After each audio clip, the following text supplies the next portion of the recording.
कंकाल का रहस्य। चौरा गांव के खेतों में इन दिनों खुदाई का काम चल रहा था। असल में इसी गांव से होकर एक अच्छी सड़क गुजरनी थी, इसलिए यहाँ खुदाई शुरू की गई थी। अचानक एक दिन खुदाई करने वाली मशीन से कुछ टकराता है। बाद में जब खोजबीन की जाती है तो वहां से 2 कंकाल मिलते हैं। पुलिस गांव के लोगों से पूछताछ शुरू करती है।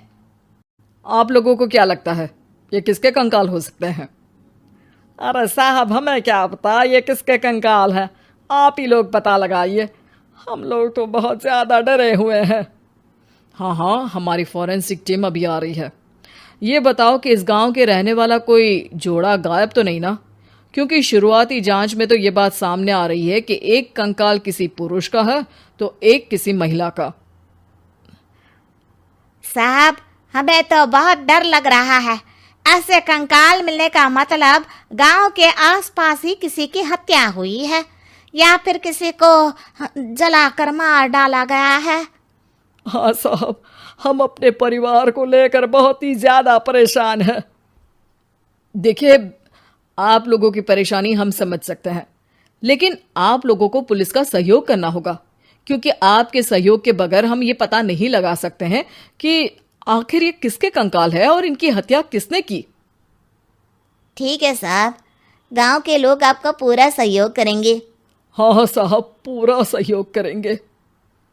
तो फिर ठीक है, हम अपनी जांच शुरू कर देते हैं।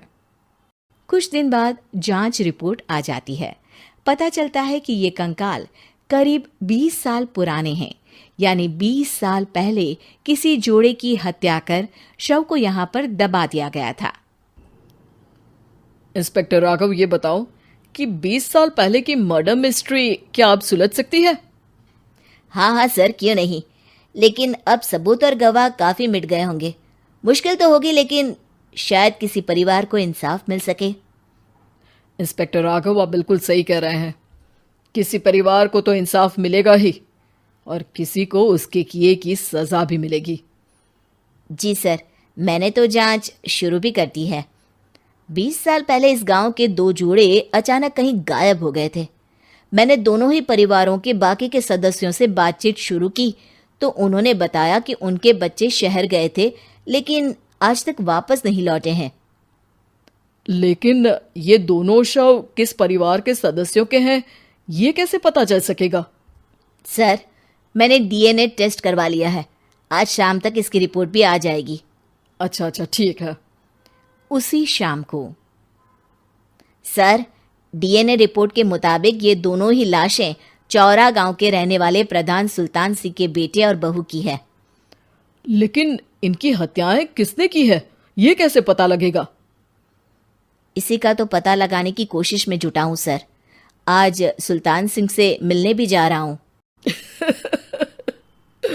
मेरा बेटा और बहू तो मेरे लिए सिर्फ यादों में ही रह गए थे। हमें उनकी लाशें तक नहीं मिल सकी थी। आज 20 साल बाद उनके कंकाल मिले हैं। मैं अब किसके लिए जीऊं?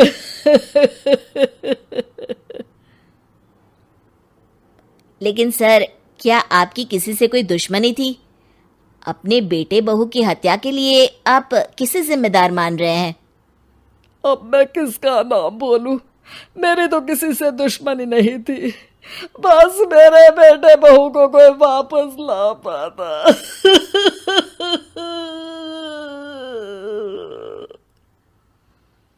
इसके बाद सुल्तान सिंह फूट फूट कर रोना शुरू कर देते हैं।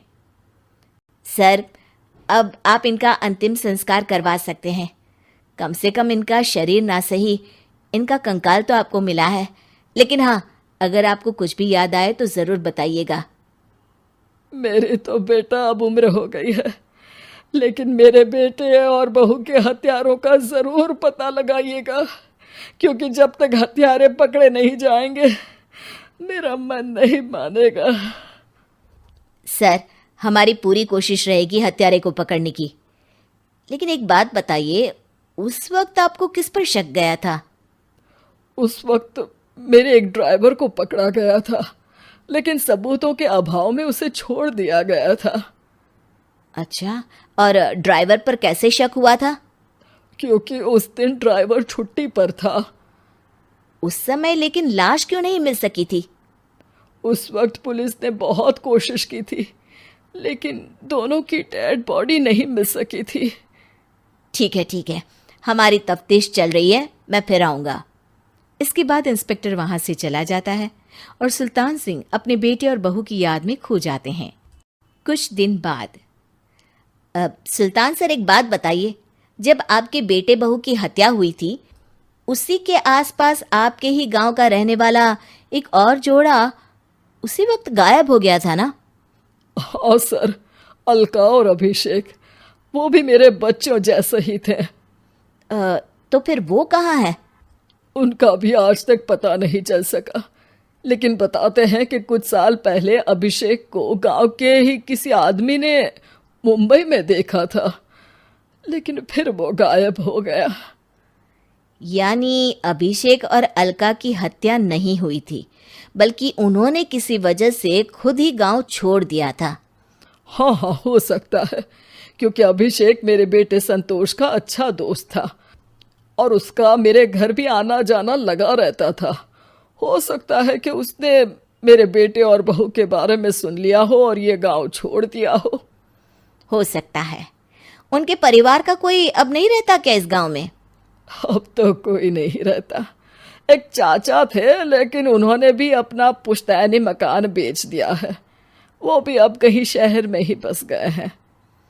ओह, अभिषेक और अलका के बारे में भी पता लगाना होगा।